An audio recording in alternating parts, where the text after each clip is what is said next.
pie is in an aluminum tin, sitting on a shelf by a window in a row of other pies. You are so small and so far inside your own blueberry that you can't even tell it is a berry in the first place. Most of the time, this lack of understanding isn't really a problem. After all, you are very busy. So much homework to do, food to eat, games to play. And often, when you do actually stumble into thinking about how big the world really is, it just gets you down. Because what's the point of going to school, or playing outside, or anything, really, if we're just insignificant little beings in one lonely corner of a vast and uncaring universe? That kind of thinking really doesn't do you any good. But then there are those other times, aren't there?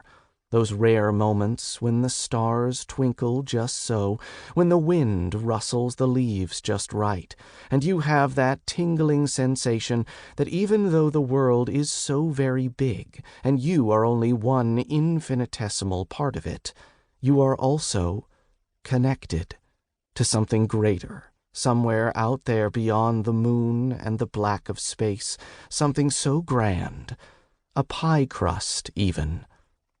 Sure enough, though, just when you feel like you might actually be able to comprehend it, something always comes along and distracts you. A car horn, an errant frisbee, a meddlesome younger brother, and that knowledge, that awareness, slips from your grasp. For most intelligent beings, that fleeting feeling can be enough to give you peace of mind. If you could speak to the chronologist, and there's almost no way that you could, she would tell you that you're lucky, because there are some intelligent beings who react differently to this same experience. They decide that they must know more, must try to go farther, no matter what the cost.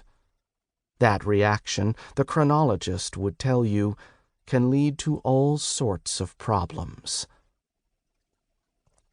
The chronologist arrived at her destination and found herself standing on a field of cooling lava. It glimmered like a frozen sea in brilliant yellow starlight. She checked her silver watch. She was a bit early, but like any good scientist, she wanted to get some context, given the events that were to come.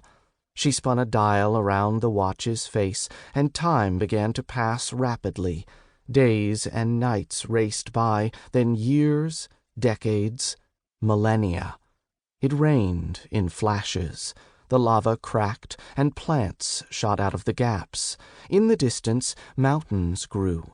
A jungle sprouted up around her. Life forms crawled about, developing legs, scales, feathers, and wings. The jungle became a savanna, then a desert, then a jungle again. Briefly, she was under a teal-colored sea. The creatures around her kept changing, and eventually settled on an amazing design, full of great promise. They ruled the planet with grace and harmony for 1,000 generations. One day, they even looked to the stars, just beginning to ponder their significance, to wonder what this universe around them really was. Wait, was that a blueberry? Unfortunately, it was an asteroid. In a flash, those great, fearsome creatures were gone. The chronologist felt a slight pang of remorse, but only for a moment. After all, these things happened. There wasn't much to see for a while after that. Continents crawled along, ice fought with oceans back and forth. Then two-legged beings began to appear. They were amusing, very industrious, called themselves humans. They named the planet Earth and their star Sun.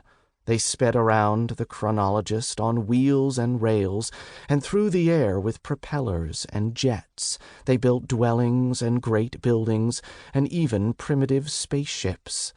They were a bit irresponsible, not ones to pick up after themselves, so to speak, but all in all, they did okay. Too bad for them, things were about to change. The chronologist touched a glowing